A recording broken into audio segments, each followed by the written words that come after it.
বিহার চ্যানেলে তোমাদের সবাইকে স্বাগত। আজকে আমি বানাবো দই রুই। তার জন্য আমি নুন হলুদ মাখিয়ে মাছগুলোকে ভালো করে ভেজে নিই। মাছগুলো লাল করে ভাজা হয়ে গেছে, মাছগুলো আমি তুলে নেব।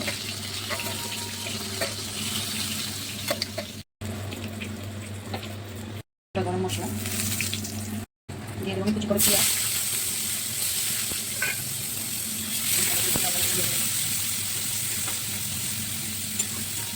ভাজা হয়ে গেছে।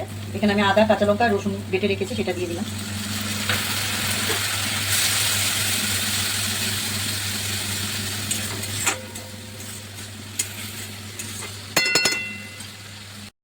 দেবো আমি হলুদের গুঁড়ো,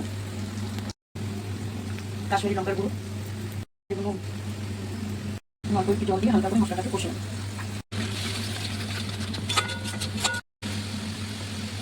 আমি একটা মশলা রেডি করে নেবো বন্ধু। তার জন্য আমি 8-10টার মতো কাজু বাদাম দিয়ে দিলাম, আর দিয়ে দেবো আমি দই।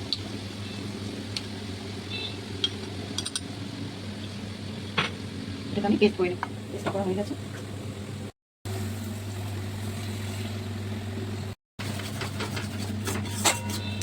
মশলাটা কষে গেছে, এবার আমি ঝোল দিয়ে দেবো। আমি ভাজা মাছগুলো দিয়ে দেবো।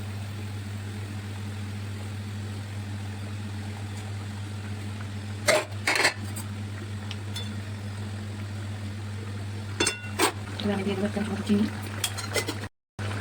গরম মশলা, একটু ঘি। বন্ধুরা আমার রান্নাটা হয়েই গেছে, এবার আমি এটাকে নামিয়ে নেবো। এটা গরম ভাতের সাথে খুবই ভালো লাগে খেতে। আমার ভিডিওটা যদি বন্ধু তোমাদের ভালো লাগে তাহলে তোমরা লাইক শেয়ার সাবস্ক্রাইব করে দেবে, আর ফেসবুক থেকে দেখলে আমার পেজটাকে ফলো করে দেবে। Thank you.